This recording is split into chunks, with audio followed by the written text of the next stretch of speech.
Hello, class. Welcome to Psychology 421, Cross-Cultural Psychology.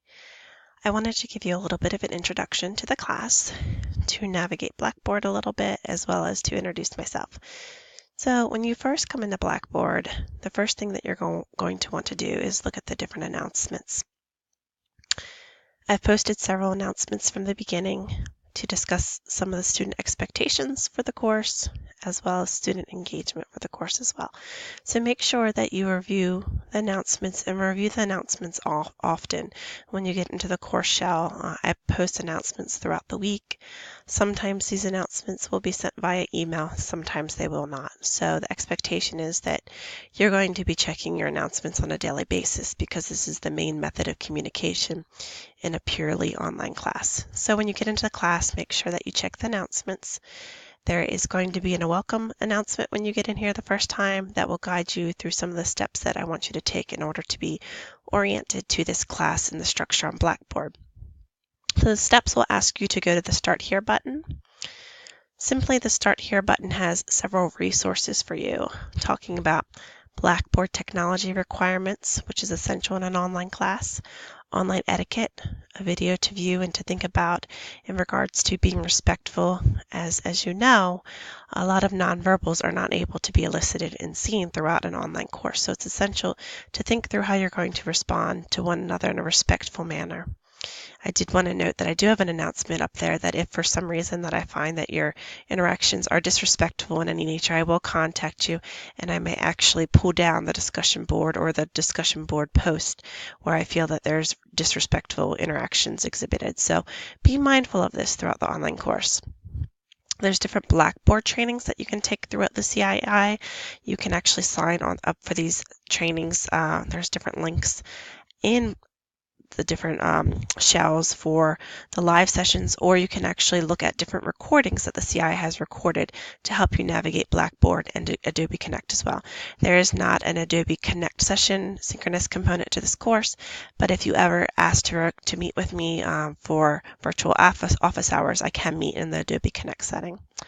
There is a link down here about the student code of conduct, APA guidelines. Please make sure that you are adhering to APA guidelines in your discussion boards as well as the papers throughout the class, and on a link for Office of Disability Services. So review start here.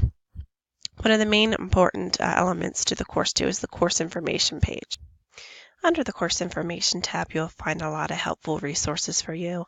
There's just a summary about the class and then a summary about myself, who I am, where I've been professionally, occupationally, a little bit about my personal life.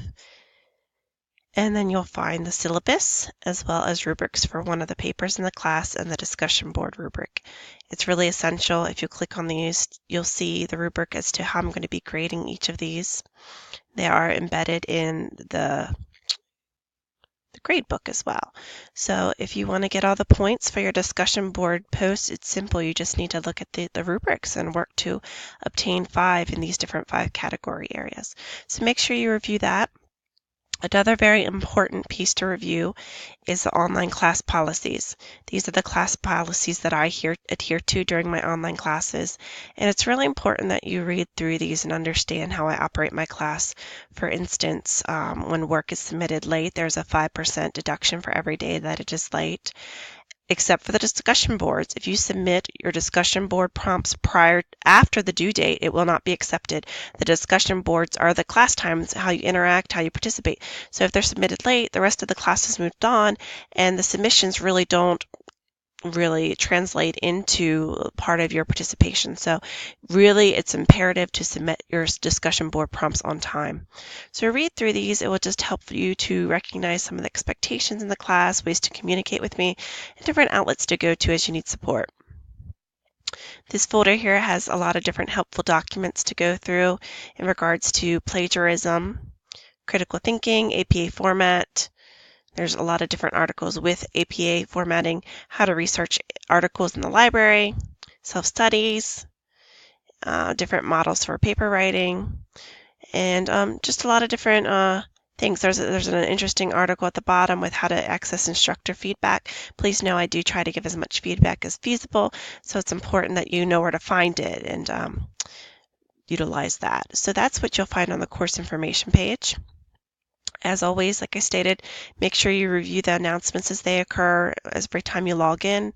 If you click on the discussion board prompt, you will be right here. You'll see week one, well, not week one, the student lounge. Part of week one is to post a video announcement, so that should be completed here. And a class question board. This is utilized for any sort of questions that you have throughout the class. Students might be able to answer your questions, and I will if it's not answered in a timely manner. And then all the discussion boards. There are 6 discussion boards throughout the format of this class. Actually, it's 6 discussion boards. If you go to the virtual office, you'll see the hours that I've posted as my office hours, but also a note to contact me so that you can reserve a time spot. I don't know if you're going to be popping in, and I don't have my Adobe Connect Classroom open throughout these times. But if you want to meet with me, let me know. If these hours don't work, I will be able to figure out another time. But I want you to know that I'm here to support you throughout our time together. So reach out to me. The biggest thing I would say is communicate to me. I'm an understanding person, but I don't know what's going on if I don't hear from you, if you have sort of problem or issue that's occurring. So reach out to me, okay? And here it has the student lounge and a link to the class question board as well. So make sure you go through these tabs, feel comfortable with them, and then when you're ready, start looking at week one. I'm going to post another announcement about week one and the expectations for that. Just so you know, I've taught at a lot of different schools, as you'll see in my introduction. For a similar program such as this, I am actually in New Oxford, Pennsylvania, so we have a 3-hour time difference from those of you that are in California and Washington. But I love teaching. I love connecting with others that are interested in the world of psychology. I have a great passion for it, and I really look forward to our time together.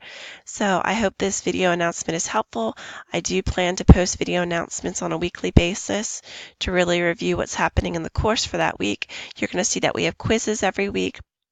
There's a discussion board for 6 of the weeks. There's a paper that's due in week 7, and there's a midterm in week 4 and a final exam in week 8. So there's a lot of different ways that we're going to be assessing your learning abilities, and hopefully with all the different modalities, you'll find that you're able to shine in certain elements and really be challenged throughout this course. But I look forward to our time together and getting to know one another. Thank you.